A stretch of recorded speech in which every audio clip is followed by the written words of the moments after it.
welcome to the new episode. Today I'm sitting with Greatman Njoku. Greatman Njoku? Yes, Yeah, yes. welcome to the show, man. Thank you for having me. Yeah. I appreciate the invite. Yeah, definitely. One of the interviews I was actually looking forward to. Just thinking about all this idea of podcast, and I was thinking because you and I would have conversation, Many. frequently. And I was like, oh my, I wish you can document Yeah. these conversations. Yeah, I've been looking forward to something of this setting. I think we like you said, we've had a lot of conversations, deep, controversial, a lot of conversations. So it's always good to share insights, Yeah. and all of that with you. Enjoy it, especially when you're cutting my Yeah, and that Yeah. says it. That's how I know Greatman. I know him from my power shop. And thank you so much for your support, bro. Even this, it's also a means of support. Yeah. Yeah. Thank you so much for that. No problem. Yeah. I don't know where we should start, but I want to ask this question. At this moment in your life, how are you feeling about everything that is going on? I'm not gonna lie to you. Mhm. I could be doing more. That's how I feel. I'm a man who feels convicted to do a lot of things. I feel the drive, the desire to strive for more and push and keep going forward.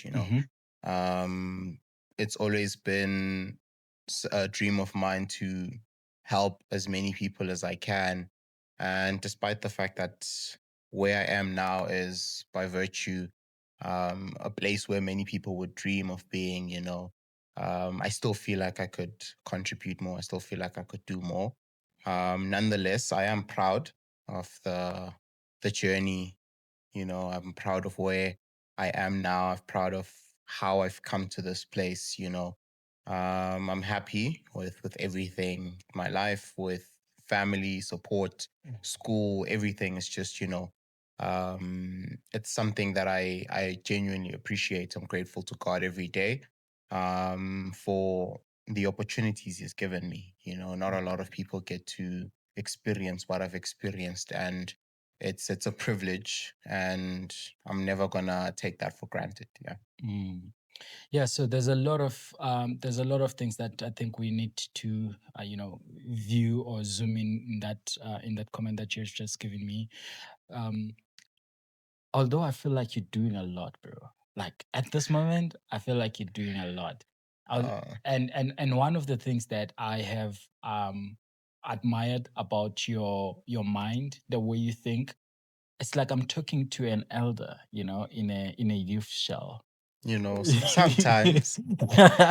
And I'm pretty sure, like I'm pretty sure, since this conversation is gonna be viewed by student most, I'm pretty sure like there's a lot of people that feel like that. Right now, you're in a space of leadership. Yes. So let me just break your profile a little for my viewers. So Greatman is currently serving as an SRC Sports in the Yes. University of the Free State. Yes. So overlooking the sports activities, the admin and all that. Yeah. So that's the responsibility that you currently take, and you are doing your masters as well Yeah. in business Yes. management. In Yes. business management, I'm looking forward to get that information as well right Okay. here. So you also like an educator on the side. You Yes. I was a student assistant yeah. last year. Looking forward to doing it again this Yeah. year, hopefully helping, as many students as I can. Yeah.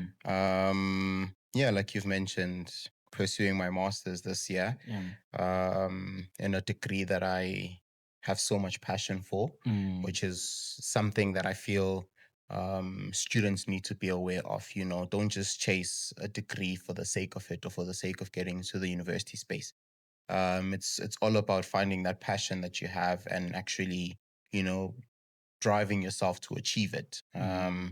I'm not doing this purely for being an academic or to become an academic or a researcher in the future. It's solely so I become equipped enough to, um, achieve what I actually dream of achieving, in the foreseeable future. So yeah, and then the SRC sports thing is that's a dream come true, not gonna lie. I was unaware of I think in my first year, second year, I didn't actually know what an SRC is, who or what their responsibilities are. Yeah. And Let's give the the full weights okay. on that So it's at abbreviation. CSRC, Mhm. which stands for Campus Student Representative Council. Mhm. So that's basically I serve in the Bloemfontein campus, so the campus that's well known, I Yeah, guess, yeah. The main and campus, they yeah, call main it. campus as Yeah. many people call it. So what we do is we're student body, the highest level, Mm, of student representatives, solely there to advocate for the needs of students and the student populace alike. mm, On my side, with the sports, tailored, or my main focus now becomes student athletes. mm, All their needs, their issues, cries, whatever. I'm their voice. I need to be there to advocate for them.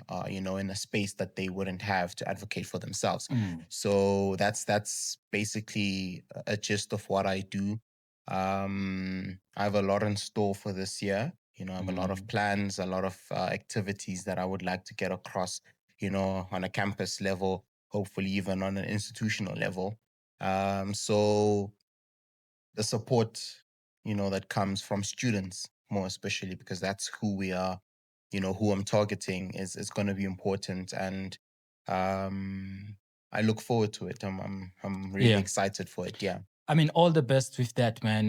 Before we even get into what you do right now, I want us to take this conversation back when you're growing up, because you studying business right now, Yeah. and you saying it's not just a degree, it's not Yeah. just an academic journey for you. It's Yeah. something that is personal. Yeah. I Yeah. want us to go back to see how did you grow up. What are some of the things that we need to understand about your childhood, which makes which make the man that you are today. Yeah.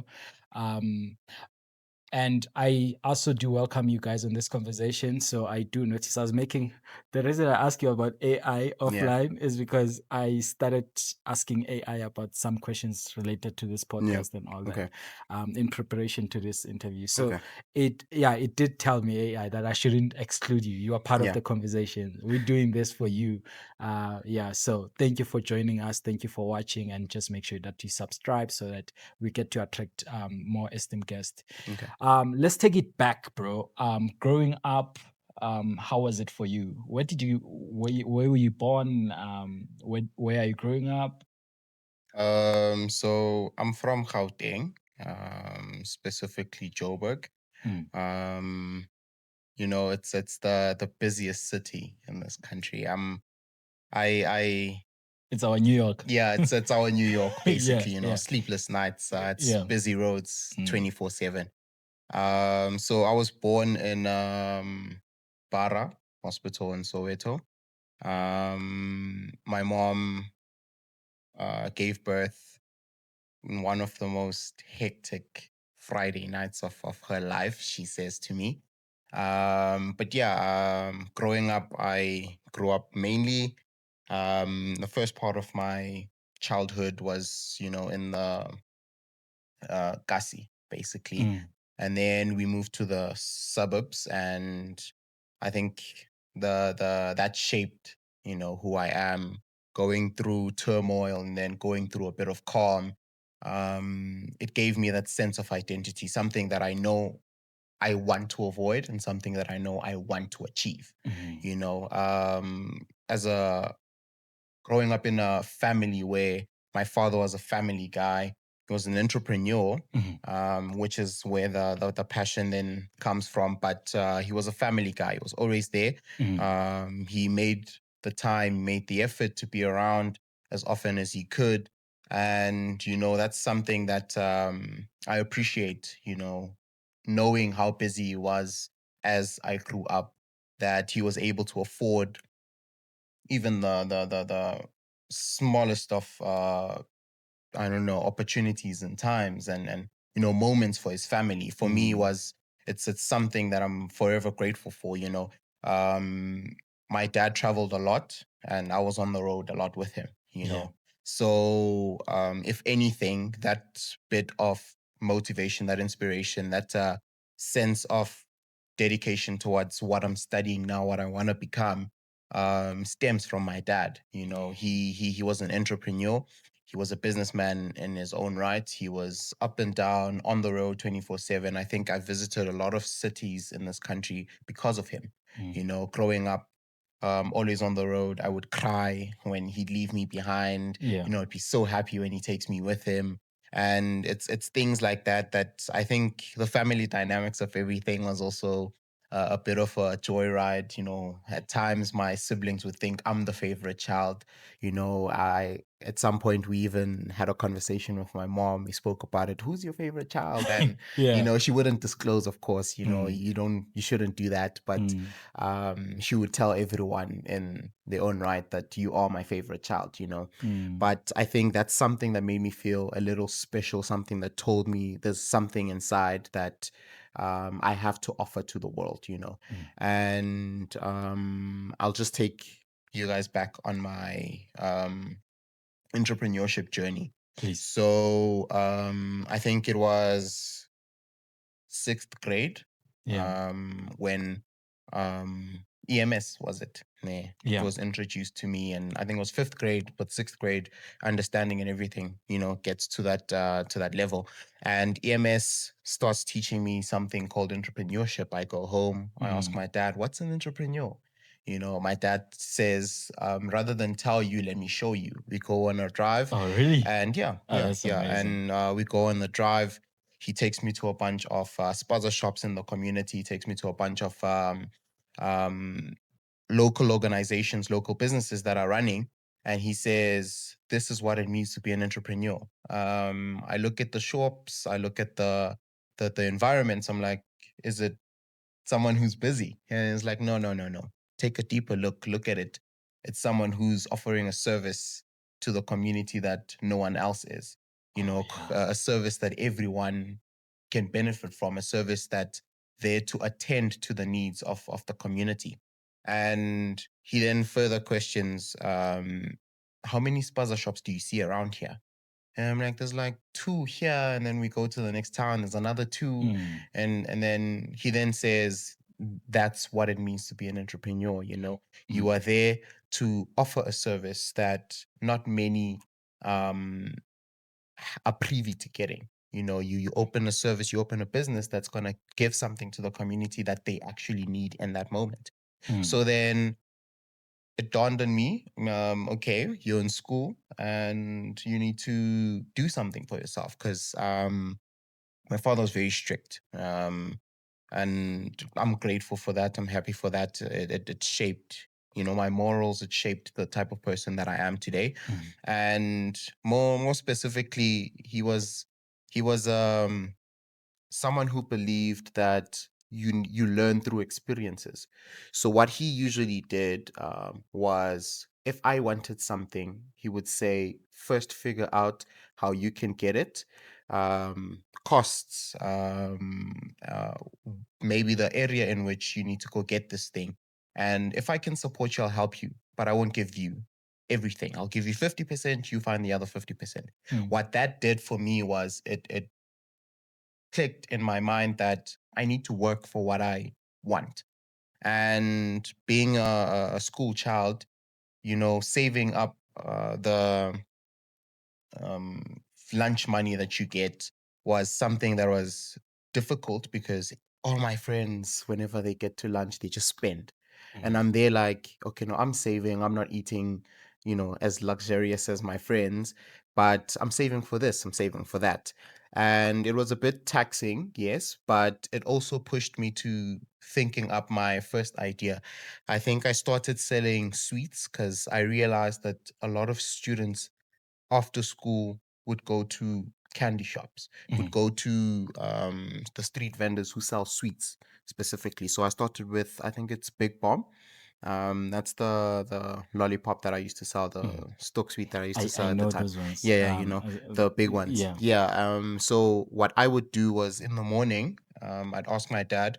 I think at 5 in the morning I'd get up so that I get to school at 6, go to the um, wholesaler, and then get a bunch of sweets, put it in my bag, and then head to class. So my dad would drop me off at the gate. I would get off, let him leave, then walk or rush to the wholesaler, and then buy sweets and get back to class. And then I distribute. So I wouldn't sell just in my class, I would sell to the whole grade. And before I knew it, a week, 2 weeks, 3 weeks, and people from other grades are now calling me. They would come to my class, they would come ask, who's selling sweets? And they would all point to me and all of that and all of that. And I would sell out before the day even begun.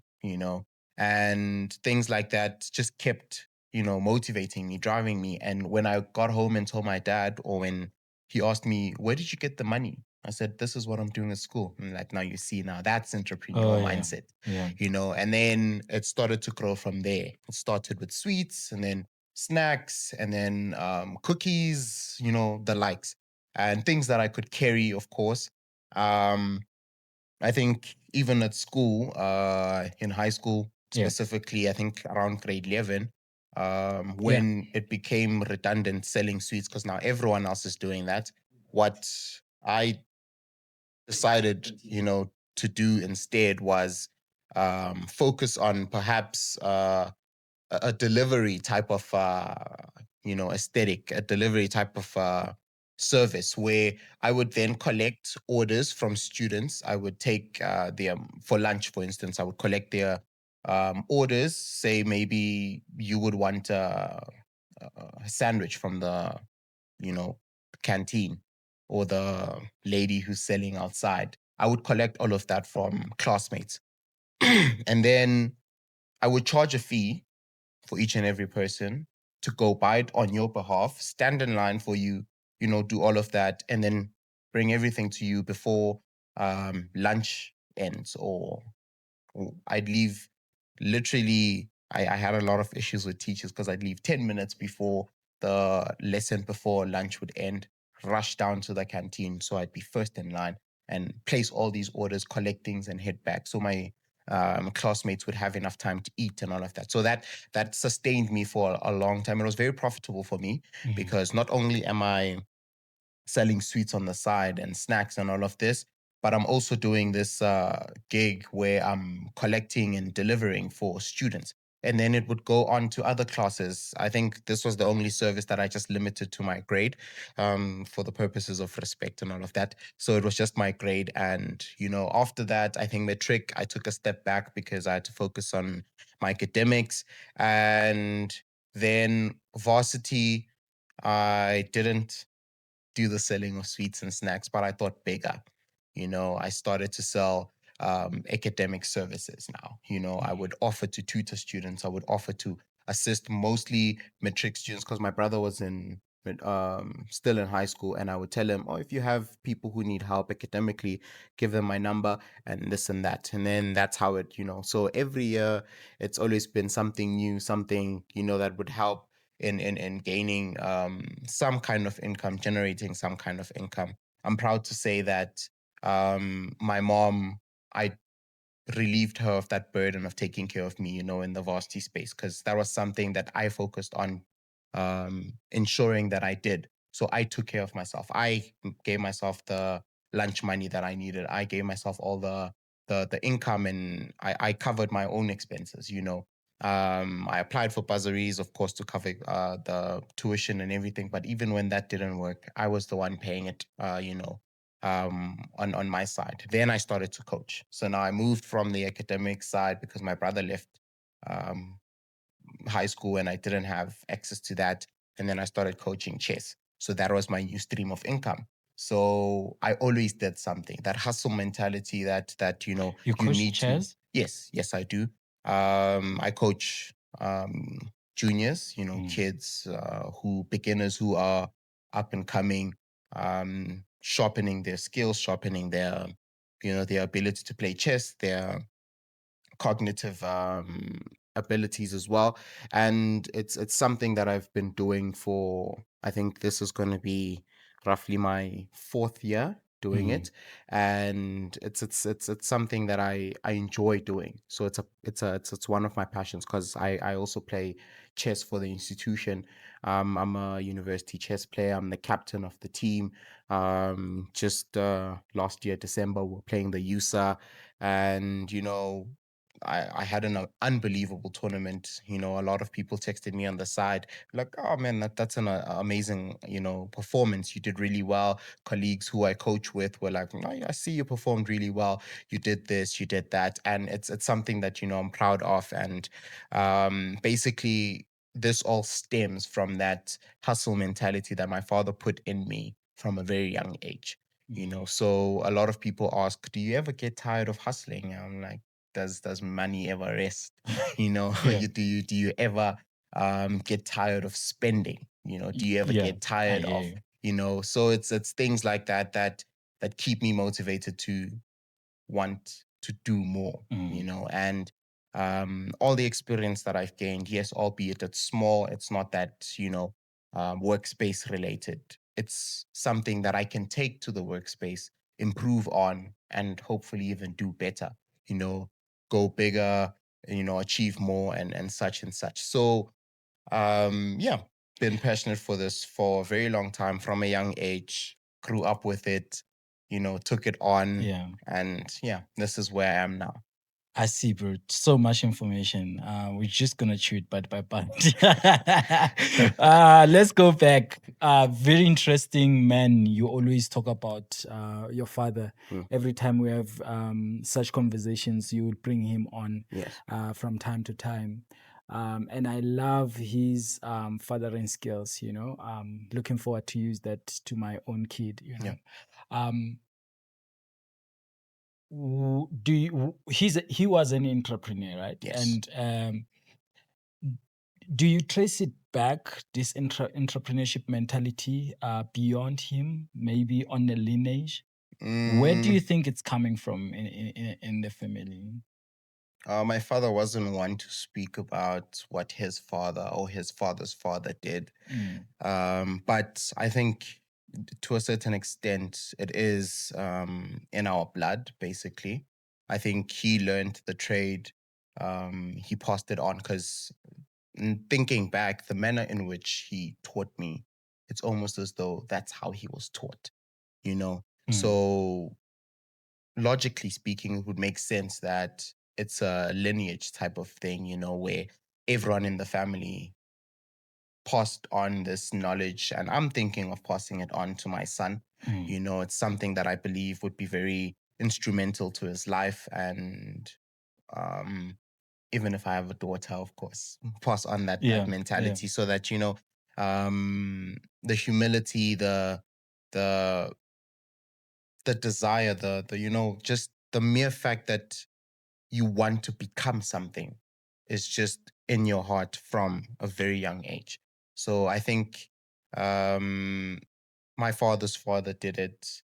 You know, my father's father's father did it. yeah, I think yeah. it's a lineage thing. Mm. Yeah. How was the transition from the township to staying in the south? Like, what are some of the lessons that came out of that transition? That hard work does pay off. I think I had a lot of friends in the township that um survived. I think that's the mentality that was there. You survive. You get through today, you see tomorrow. And then you get to the suburbs, and they live in every moment knowing that tomorrow is gonna be better, knowing that there's something in place for tomorrow. So they have everything set out. Were you still conscious when you were staying in the I township? mean, Yeah, yes, you could read yes, yes. I things, right? mean, Yeah. looking at everything, I think struggling is something that I think you need to go through in order to understand that you don't want to struggle. Mm. So you can't come from a place of privilege and think you know what someone who's struggling is going through. That does not make sense. So you need to struggle, or you need to know what it means to struggle before you can say, I don't want to struggle anymore. Mm. So during the period that we were staying in the township, it wasn't looking good for, the family, my dad and everything. And I think that's what motivated him to get us out of that point. Mm, And when things started going right, when businesses were going well, we moved out. And it wasn't something that happened overnight. It's a process. It took time. It took the amount of effort that he put in to get us from where we were to where we are. mm, And we are reaping the benefits of all of it. Yes. I'm not saying that he was the richest man alive, but he made provisions, you know. And from my side, um, having friends in both the township, I still talk to them now, even, and having friends from the suburbs is two different things. But when you are talking to someone from the suburbs and you're like, no, this is not how you should talk to someone who's from the township, it's only gonna come from someone who's been in both areas. Yes, saying that, sorry to intrude, saying No, that that's it now makes sense because I remember the other time you were telling me that you will be going to Sosha. I think you were saying that that's where yeah. you wash your car. Yes. Is it Sosha Nguve, right? Yes. And I asked you, I'm like, are you not scared? You're like, nah. No, no, Yeah, yeah. no. Because such places you expect, like, if you Yes. grew up in the Yeah, yeah. city. And Joburg is really dangerous, nah. You would get robbed like break of dawn, and literally even at night, it doesn't really matter. It could be hot, it could be cold. You Yeah. would literally get robbed, in that part. Um, so growing up in a place like that has created a sense of awareness, a sense of I think basically what it does for me is it gives me that ability to sense where danger is. So I would go not fearing anything because I know, okay, I've seen worse. Mm, I also probably know someone who's there who could probably protect me or who I could probably go to if I need to find someone. mm, It's all about the connections you make, the people you meet. And if you don't have a problem, or if people in that particular community don't have a problem with you, nothing's gonna happen to you. mm, That's what Joburg taught me. If you are one with and not someone who causes problems, then they have no reason to target you. They have no reason to, you know. So growing up in a fast town like Joburg, and it's something that I think not a lot of people.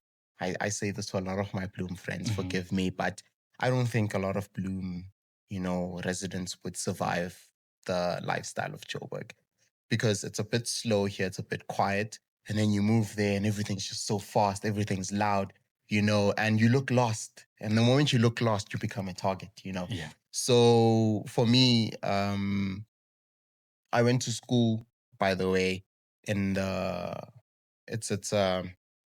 it was in between the township area and the suburban area. Mm, Literally a bridge is what separated where I stayed and where my school was.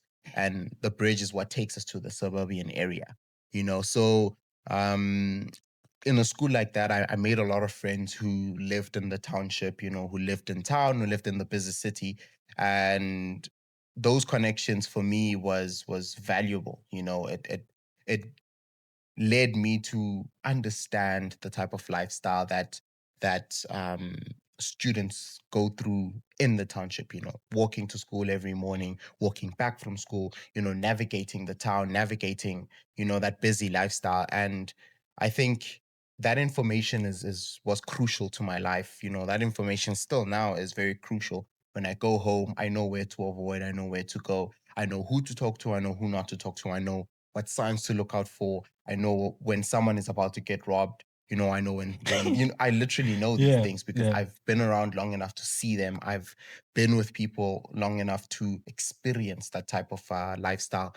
And in a nutshell, I do enjoy living in the suburbs. Yes, not because it's white privilege and all of that. No, not because of that, but because it's that peace from the chaos that you get in your life. So when you go home, it's a peaceful, you know, space to be in. But when you go to work, you're in this chaotic, busy, 24/7, noisy environment. And Yeah. it's a balance of both worlds for me.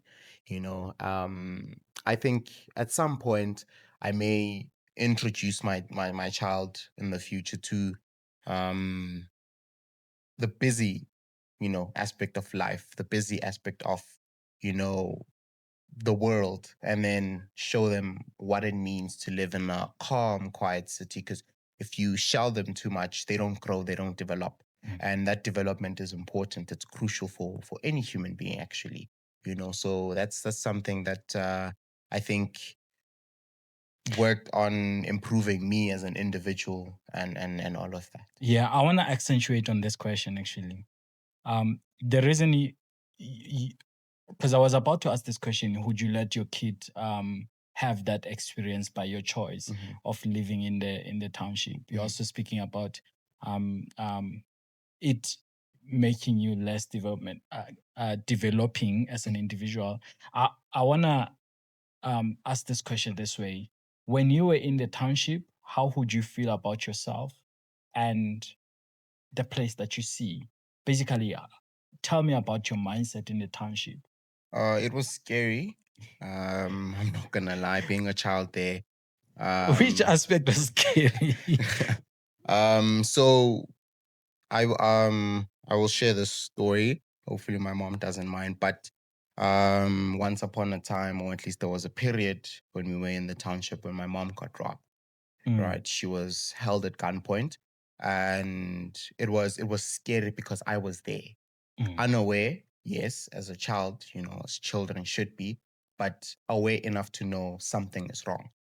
I can remember it so much so that um, even though in those moments I felt scared, I knew someone would protect me. And that came in the form of my dad. Because come sunshine, come rain, my dad would always pull through. In that moment when my mom was getting robbed, um, my dad was walking. I think he was talking to a friend of his.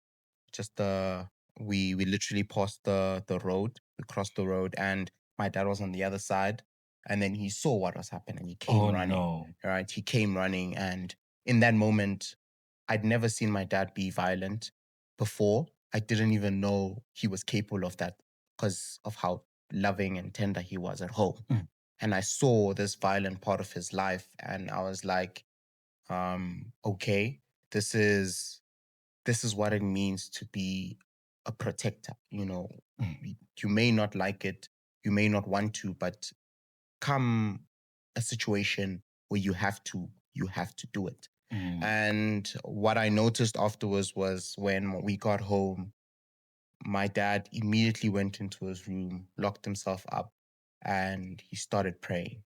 And when he came out, he seemed okay because the whole walk back, because we were walking at the time, he was on edge. He was a little, because of what he had done. mm, And he walked back, and um, when we got home in the room, he prayed, asked for forgiveness and all of that. He didn't kill him.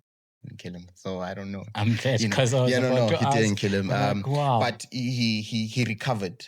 Mm, So the prayer that he made at the time was he's not a violent person, and the anger that drove him to the point of violence is what he was praying against. mm, Because he didn't want to turn into a violent man at home, and he didn't want us to see it as his children. mm, So he was praying for that, so that that does not happen again, so that our family is protected enough not to experience that again. And I don't remember a time after that where we got robbed on the road and stuff like that. So the scary part for me in all of this is the fact that you never know when it could happen to you or mm, if you're next.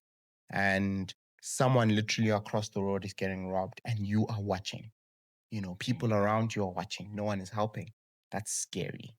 You know, as a child walking to and from school, walking to and from the shops, you actually don't know if you are a target. You don't know if someone's going sorry, if someone's going to come stab you, or if someone's going to come rob you, or if someone's going to come, and do something to you. You don't know that, in the township, and that's the way it is. But what that does is it builds a sense of courage inside, you know, to give you that faith that nothing actually is going to happen to you, that God is watching you, everything is fine, you're protected, and just go about your day like you normally would in a suburban area. Mm. So that I think is something of a differentiation between the suburbs and the township. I'm not saying you don't get robbed in the suburbs. I'm just saying you get robbed less.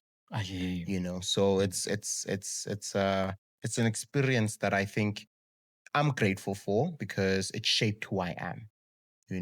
I am not a violent person by nature, but I will fight for what's mine. I you hear know. you. So I think I took that from the township area, that fight for what's yours, and the peaceful aspect of I prefer to resolve things verbally, and let's talk things out before things escalate to a point of violence. Mm. And I got that from living in the suburbs. What are some of the unspoken principles that your dad teach you by just like you observing? Maybe you realize them in your life right Mhm. now. You're like, actually, I wasn't aware that I was absorbing this, but Yeah, it's all yeah. outside. Um, no matter how many times people take advantage of you, always be kind. you know there's a higher power out there that's looking after you, and so I learned from my dad to be kind. My dad was this the business space was really harsh. It was a difficult space to navigate because of the number of times he was robbed by friends and people that he thought he could trust, Mm. scammed, and all these things happened to him. But he always had a smile when he came home. He never took it out on us. He was always kind to whoever he was working with, to everyone. He would always stop to talk to people. He would always um, give out a rand or two, sorry, or two to the homeless kids on the road who would Mm. ask. He would literally buy food for them. My dad taught me this one thing. If you find yourself in a position where you can help. Don't Mm. think twice about it. Just do it.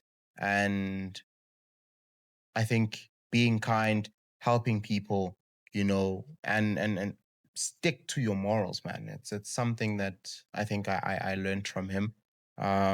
Always stick to your morals. I question everything every day. Is this right? Is this wrong? I Mm. may not get everything 100%, but I always question things. I think rationally before I do anything. And I think that's something that a lot of people maybe like about me, that I'm a rational thinker. I'm responsible, Mm. and all of that. So that's something I learned from my dad. Also, be humble, you know, you don't need to flaunt your victories in front of people. You don't need to flaunt your success. You don't need to, you know, show people that you are doing well in life. Just be humble about everything. Keep your head down. If criticism comes, take it. It's someone's opinion, something they see, and it could help you. I take criticism really well, and I think that's because I watched my dad. I watched him when he took criticism really well from my mom, from his friends, from colleagues. He always took criticism, Mm. and he always got better. So, kindness, humility, always offer a hand, help when you can, Yeah, and morally speaking, be rational. If you in almost everything you do, I'm not saying I see. always be rational, but sometimes you need to be emotional about things, but you need to at least think things through. And yeah, that's the gist of it. Yeah, let's dive into a new subject. You are a chess player. Yeah. By the way, this question I'm going to ask, it was constructed by Nhlanhla Simelani. Really appreciate you, my brother. Since you're a chess player, and let's give people like the level of a player you're at, bro, on chess. Okay. So yeah, yeah. Tell me about like your journey of chess to this Um, point. okay, so I started chess a bit late Mm, for an average chess player. Chess players usually start playing chess at the age of 6, mm, if you're going to be good. But I started when I was in grade 7. I think I was about 11 or 12 at mm, that time. That's when I started playing chess.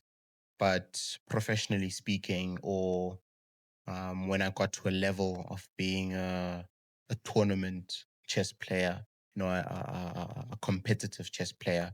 I think I was around 14. So that's 2 years later. Um, I started to play chess at a competitive level. mm, So I had a coach. Um, Her name was Miss Adelaide Kumalo. She taught me chess in grade 7. I remember learning. Um, she had a student before that who was really good, and he was my motivation to get better because he would beat me so bad I would start crying, man. mm, Like it was terrible, man. I never thought I would lose like that in life. And chess taught me that losing is okay as long as you get back up. mm, As long as you get better, you do better, you improve mm, you know. And when she taught me, I think she took me to my first ever tournament. I lost that tournament badly. That's when I knew what it meant to play competitively. Because before it was for fun, I enjoyed it with friends. And then she was like, "No, I think you can do better. You can become a competitive chess player." And then played my first tournament, lost horribly. But what I did when I got home was I want to be better for the next one. So I was already thinking about the next one. mm, You know, my dad supported me a lot through my tournament years. I think 20 um 2015, 16, 17 were my tournament years. I played tournaments every single week, and my dad would drive me everywhere. I think we there was no place in Johannesburg that we did not touch because of tournaments. At times, I would even go as far as Pretoria mm, to play tournaments. Come end of the year, I would represent the region, Joburg Metro Chess, in the South African Junior Chess Championships. It was an annual thing back in the day. Um, you know, Regions across the country would come to Gauteng. We played in Binoni, it's mm. somewhere in Ekurhuleni. We would play there annually. So I did that for about 3-4 years. And then once I hit under 20, I made it as far as gaining national colors in 2020 to go and play the World Individual Schools Chess Championships in Panama, right? But I couldn't go because COVID hit. Mm. So I was sad, and I was in matric in that year. The school was backing me. The school made provisions when I told them the good news. Oh, that's amazing. They made provisions at the time. I would Mm, write the June exams when I come back, because it was set to happen around the time June exams were mm. happening. So then I showed them everything, the invitation, all of that, and the school was going to support. They were going to What pay school for is my that? Johannesburg Polytech Institute. They were going to Sure. pay for my flight tickets. They were going to send my coach with me, to be there and participate in the tournament. Of course, they were not going to pay everything, but they were going to help cover costs. Mm, And then COVID hit in March. I think we had lockdown and couldn't actually go. And I was like, okay, cool. That was an opportunity that I missed, not by choice, but by circumstance, out of my control. That's fine.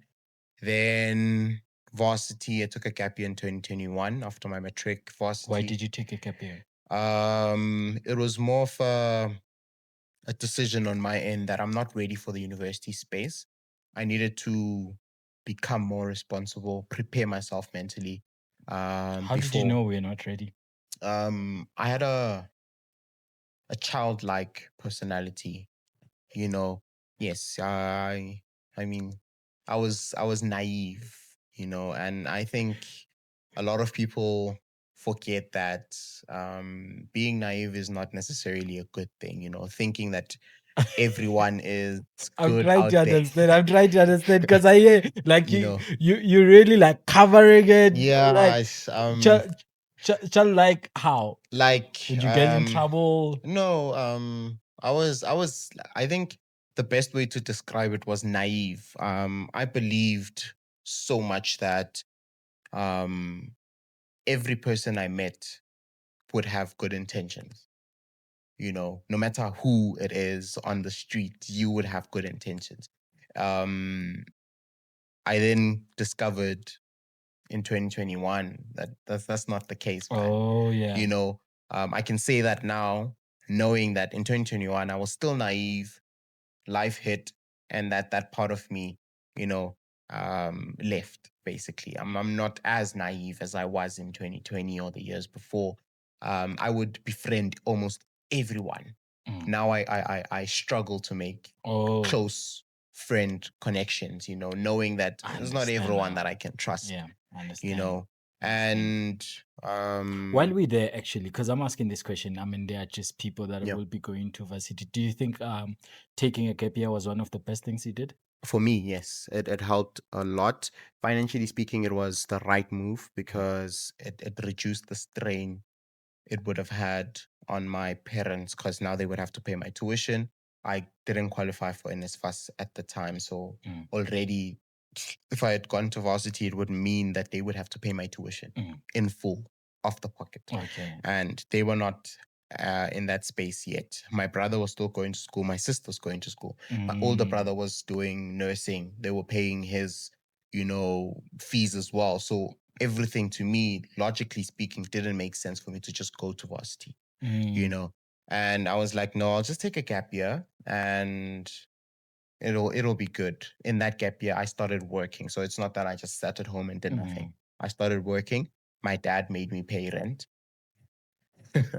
He rented out one of the For real? yeah one of the best experiences in my life. I think that's Paying why rent at home? living alone.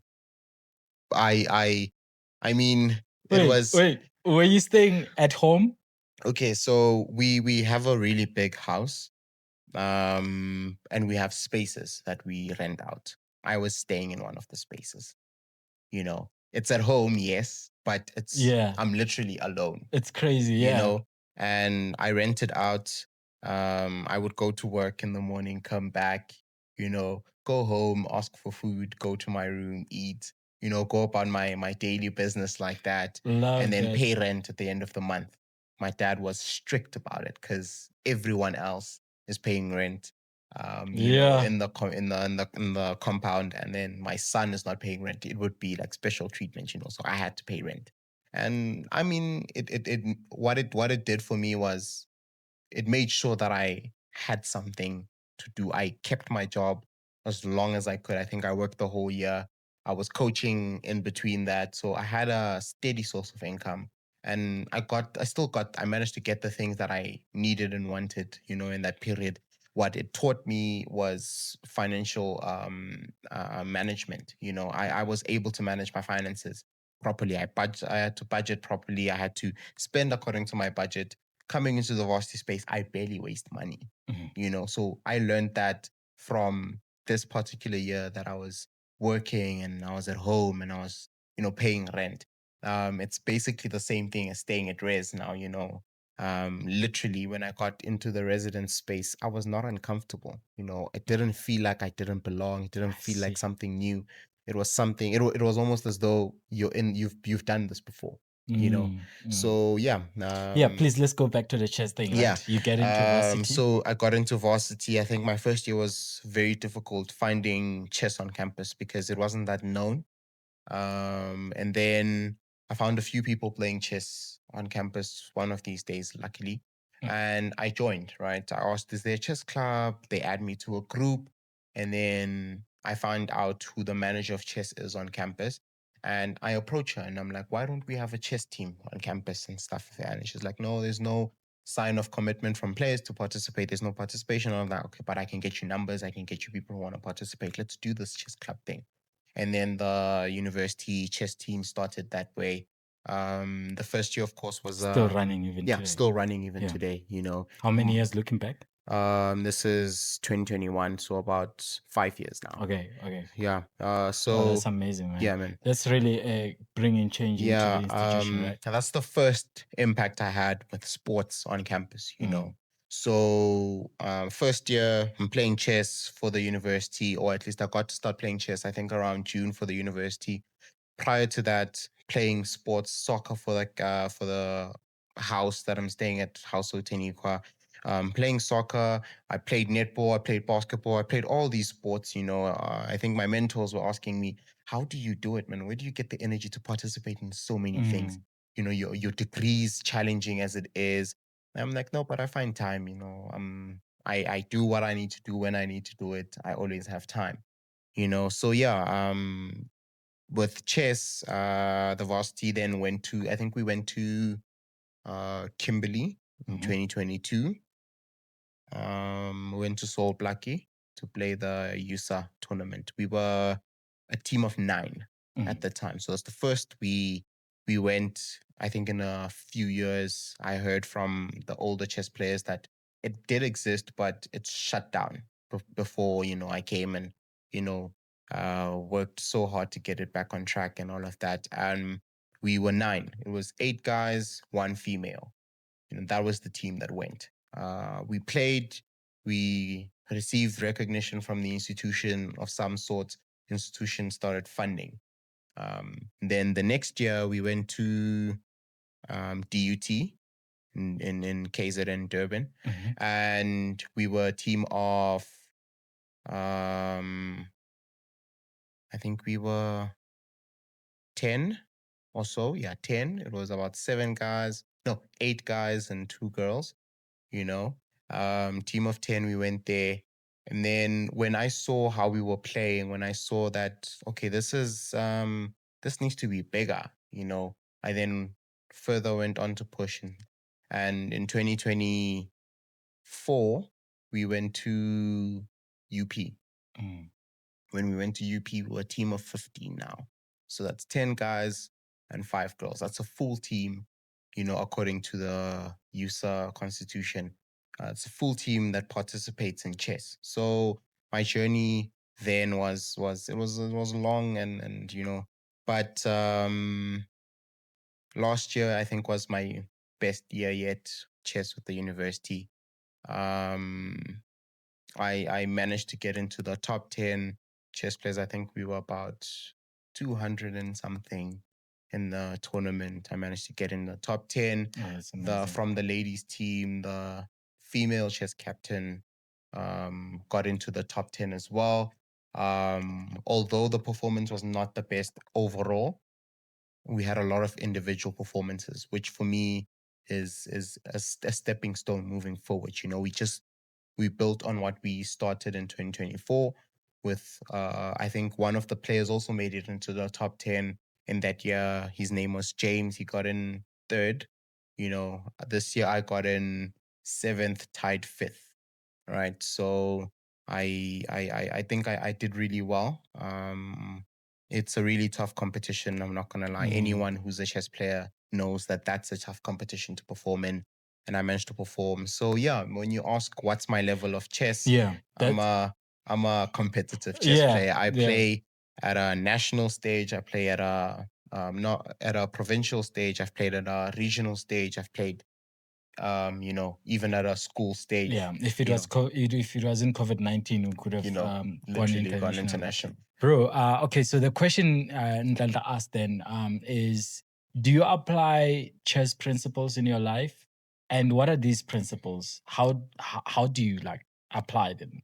I think chess is so much similar to life in a sense where um if you think about it, life teaches you to be patient, right? You need to be patient for the things you want in life. You don't necessarily rush everything. When you rush things, it doesn't actually work out. So chess teaches you how to be patient. Yeah. Mm. Chess is it's a mind game. It's a game between two players or more. depending on what variation of chess you're playing. But it's a game between two players where typically you're just waiting for your opponent to make a mistake. That's the gist of the game.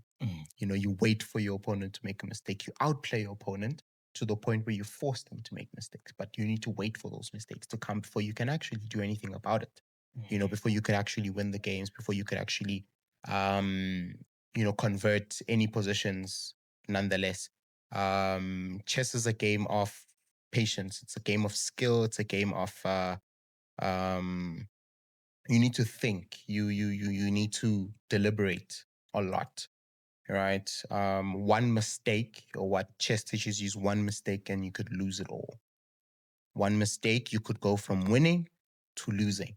And just one move could turn the entire tide of the game. You know, chess also teaches you, And that's life, right? yeah, and that's literally what life is. One wrong turn and that's it. On the road, you could be driving and you think you want to overtake this car, but then you forget to check The blind who's spot. coming, you know, or who's following behind, or what's on the next lane. You switch, accident, you're gone, just like 14 that. kids. Do you understand? Gone. Something like that. You know, it's literally just the way in which life is. Chess is life simplified or demonstrated on a 64 squared checkered board. Quite literally. You gotta be patient. It teaches you to be Yeah, patient. you need to be patient. You just literally need to be patient. You need to be rational. You need to think things through. So you actually need to think a few steps ahead. You don't always just think about the now and that's it. You also need to think about tomorrow, think about the day after that, the week after that, you know, plan accordingly. That's basically the gist of all of that, you know. You need to plan accordingly. Also be strategic in the way you do things. Strategic in a sense, if you apply it in the business world, it's who you network with, who your entourage is, you know, literally defines where you go. You know, you can say, I don't want to badmouth anyone. So you can say you know a few people, but if in the business world those people aren't regarded or aren't um, taken seriously, you by essence are not taken seriously at all. You know, so it's all about networking. It's all about, you know, being strategic about the way you move about life, the way you go about your day-to-day activities, your daily life, everything. You know, who you invite in your circle, you know, who you need to cut off at a stage in your life. That's strategy. That's literally thinking about, you know, the next few steps, thinking ahead, thinking about how you can further improve your position on the board in life. Literally the same thing. Okay, I think this is the part of the conversation where I'm like just gonna have fun, right, with these questions. So I'm gonna give you chess scenarios, right, and we can just convert them into life, right? I believe before our lives end, life would sort of give you like the check, you know, checkmate, check signs Yeah. before the checkmate, right? Yeah. So when you play, when